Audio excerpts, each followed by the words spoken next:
Muy buenos días, mi nombre es Andrea Herrera, asistente de comunicación social y vengo a hablar sobre los fundamentos de la composición gráfica. La composición en fotografía es la disposición de elementos y sujetos dentro del cuadro. Seleccionamos y disponemos en la imagen. ¿Cómo dominar la composición fotográfica? Puede marcar la diferencia entre una fotografía mediocre y una gran fotografía con aspecto muy profesional. Analizaremos diversas reglas, trucos, consejos para sacar las mejores fotografías en cuanto a su composición. Conoceremos las leyes de la precesión, quiénes son los círculos de la gestal y qué relación tienen con la fotografía. La ley de la figura, el fondo, la de proximidad, la ley de continuidad, la de cierre, la de la semejanza y la de agrupamiento, entre otras. Todas ellas son reglas de percepción que nos ayudan a entender por qué unas fotos son mejores que otras y cómo afecta al espectador el estímulo visual que el fotógrafo plasma en la imagen. Vamos a hablar sobre más a fondo de qué es la composición. La composición es tan importante y no es ligeramente fácil, ya que existen cantidad de definiciones, reglas y leyes que nos dirán cuál es la mejor manera de componer y de atraer al espectador. La composición basa en elegir la posición que tendrán los elementos dentro de una fotografía. Es decir, es el proceso de seleccionar y disponer y enfatizar las partes que componen una imagen para apoyar y sustentar el mensaje que el fotógrafo pretende transmitir, aún teniendo todos los elementos y saber manejar todas las técnicas. Puede saber todas las técnicas, puede faltarle una capacidad que es la de saber y mirar, que es una de las más importantes porque tiene que visualizar mental e inmediatamente cómo eso quedará marcado dentro del cuadro de la foto. Es la habilidad más importante y responsable de tomar la fotografía porque no solo determina qué elementos visuales aparecerán en la imagen, sino también cómo influirán estos a la hora de disparar. Componer es igual que crear, la mayor parte de las buenas fotografías han sido creadas, por tanto si quieren crear fotografía hay que familiarizarse con algunos principios de la composición. La percepción visual es solo aquello que ha despertado tu atención. Los ojos ven, pero la percepción visual compone la imagen y en fotografía conviene entender cómo funciona para entender los efectos que una fotografía produce en nosotros. Debemos entender que un individuo recibe información de más de 250 millones de células visuales. Estos son demasiados datos, claro, pero para nuestro cerebro necesita seleccionarlos. En esta elección de qué información procesa y cuál no, solo pasará a la criba aquella que le hayan llamado su atención. Vamos con la percepción gestáltica.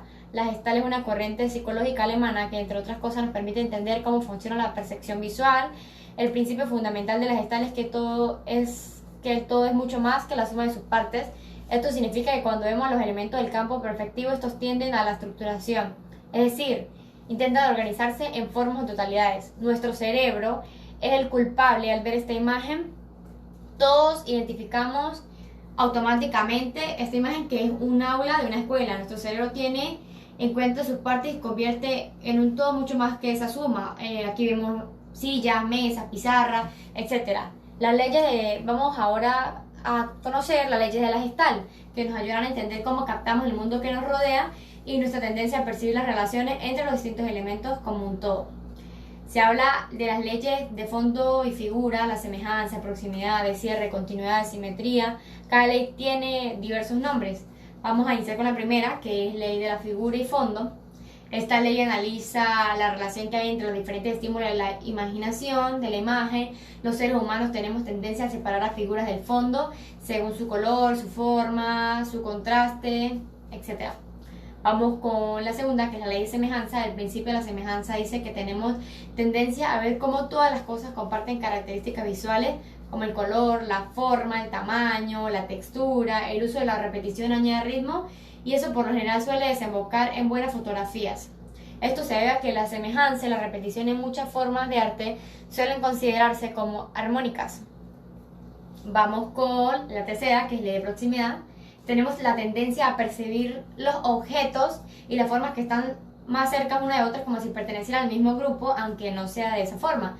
Incluso si la forma y los colores de los objetos están radicalmente diferentes. Vamos con la cuarta, que es la ley de cierre.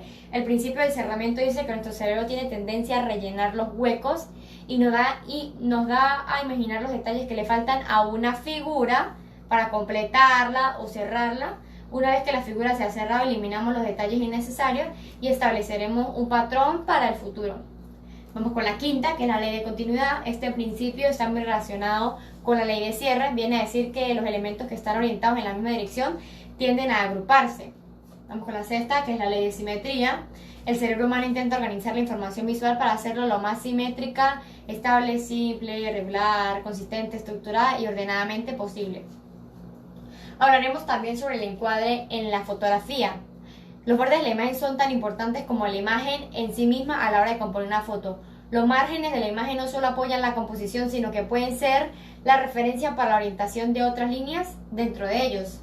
Transmite sensaciones, transmite estabilidad, dirección, dándole énfasis al horizonte. En el ámbito de la composición, la línea central vertical de un formato horizontal es considerada como una zona peligrosa, ya que puede dividir la imagen en dos. Pareciera que tiene dos partes y no es la intención del fotógrafo, sino que no ha cuidado muy bien sus detalles de ambos lados. Hablemos sobre los planos de una fotografía, que hay muchos tipos de planos. El plano de una fotografía es la relación que existe entre el espacio que ocupa la imagen del objeto y sujeto fotografiado y la superficie total del encuadre que hemos elegido. Para clasificar los planos de la imagen se toma como base la figura humana. Según esto, los planos pueden ser generales, medios o cortos. Dentro de esas categorías claramente existen muchísimos más tipos de planos. Empezamos con el primero, que es planos generales. Dentro de ese viene el gran plano general. En este tipo de imagen la figura humana queda muy reducida dentro del encuadre. Aquí lo que adquiere importancia es el escenario. Vamos con el plano general. El individuo fotografiado ocupa una cuarta parte de la altura del cuadro, por lo que puede ser reconocido sin ser el protagonista de dicha imagen. Vamos con los planos medios, que viene el plano americano o plano medio largo. La figura se acorta y va más o menos hasta la altura de la rodilla. Se le llama plano americano porque era uno de los más habituales en el cine clásico estadounidense, aunque es más frecuente en el cine que en la fotografía. Con este tipo de planos podemos ver dónde está situado el protagonista de nuestra foto y a la vez podemos apreciar muy bien sus rasgos. Vamos con el plano medio. El plano medio es aquel que corta el sujeto por la cintura, al ras de la cintura, con él podemos ver con claridad su expresión y esto lo hace ser uno de los más utilizados en el rango de la fotografía. Vamos ahora con los planos cortos. En los planos cortos viene el primer plano. En este plano el individuo se acorta a la altura de la clavícula. Lo más importante en este tipo de fotos es el rostro, olvidándonos del resto del cuerpo, del entorno en el que está el sujeto. Aquí se expresan mucho mejor los pensamientos y los sentimientos, y es lógicamente el más utilizado en la fotorretrato. Vamos con el primer plano. En este tipo de fotos la cabeza del sujeto aparece cortada a la altura de la frente y por debajo de la barbilla. Lo importante son la altura de los ojos y la altura de la boca. En este tipo de imágenes acentúa la subjetividad del primer plano, dándole completo protagonismo a la expresión del modelo. Vamos con el plano de detalle. El plano de detalle representa solo una parte del cuerpo o del objeto. Este produce que la transmisión de emociones casi se anule. Es muy utilizado en fotografía de productos para enseñar las características de los materiales. Hablaremos también sobre la angulación del encuadre. ¿Qué es la angulación del encuadre?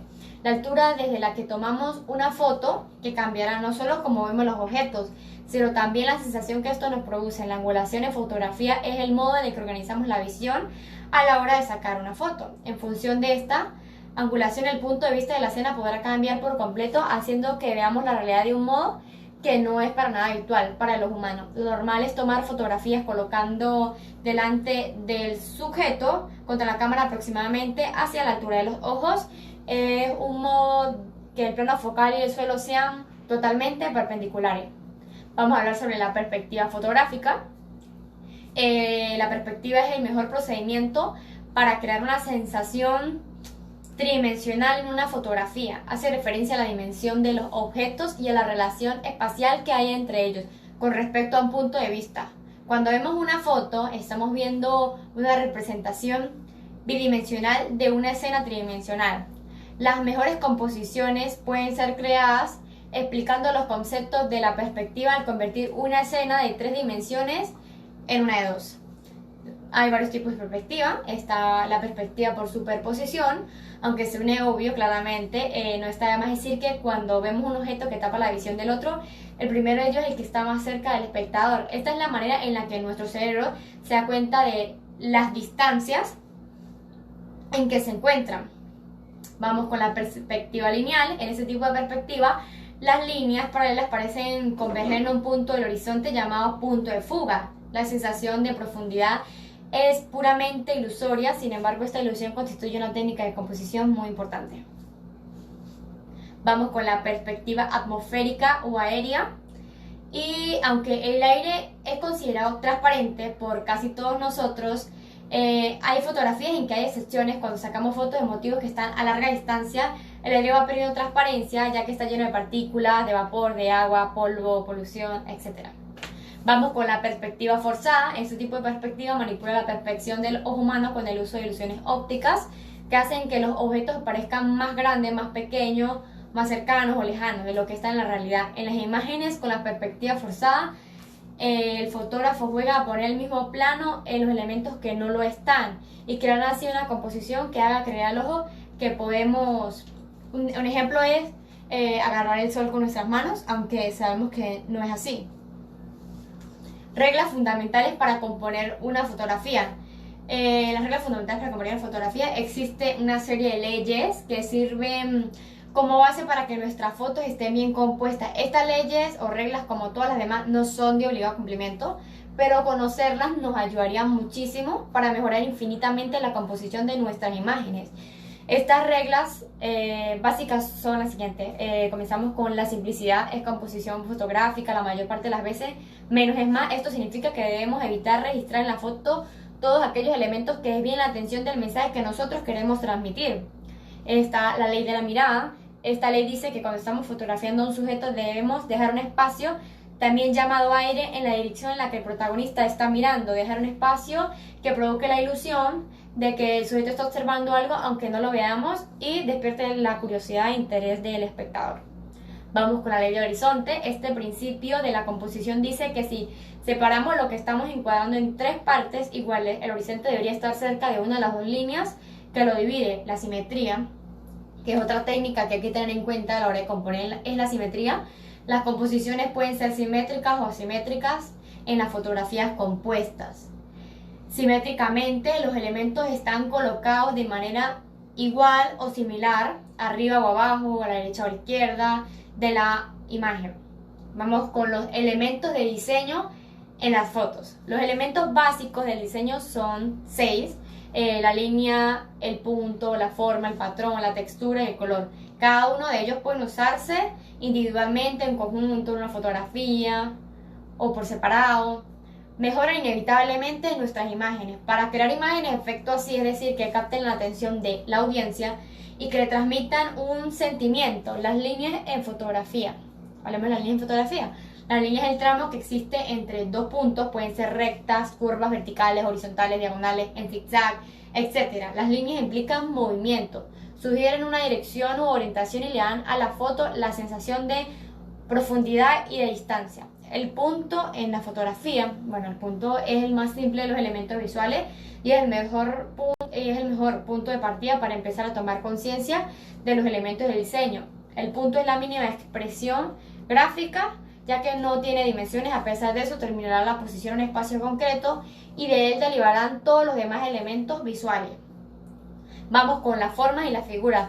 Todo lo que el ojo humano puede ver tiene una forma que nuestro cerebro es capaz de identificar o no. La forma de algo se da cuenta cuando una línea toca a otro o a sí misma cerrado el plano. La forma es un elemento visual que puede ser tanto real como perspectivo. Es así porque el ser humano reconoce formas gracias a otras formas que tienen almacenadas previamente en el cerebro. Debido a este conocimiento previo y a esta memoria, podemos reconocer los objetos que nos rodean. Vamos con la textura. En conceptos fotográficos, la palabra textura nos define la estructura de una superficie. Aunque pueda parecer un término más relacionado con el tacto, fotografía adquiere valores muy importantes. La luz es la clave para fotografiar la textura, ya que esta es la que le confiere tridimensional. El color es el elemento visual que afectará más fuertemente a nuestras emociones, tanto en fotografía como en diseño, como en todas las formas del arte. Vamos a hablar sobre la luz y el color también. La luz es una forma de energía radiante que nos permite percibir las formas, el volumen y el color de los objetos. El ojo humano percibe la luz como una pequeña porción del espectro electromagnético. La luz blanca se encuentra formada por todas las longitudes de onda de los colores. Los objetos absorben una parte de los colores del espectro y reflejan otros que son los que perciben nuestros ojos y nuestra cámara. El color, hablemos del color, es la sensación. La luz llega a nuestros ojos, se envía la señal al cerebro y ésta la interpreta. Cada color responde a una longitud de onda. Los modelos de color son sistemas que permiten la creación de un rango de colores amplio formado a partir de una pequeña lista de colores primarios. Estos modelos de color pueden ser aditivos o sustractivos. Bueno, muchas gracias.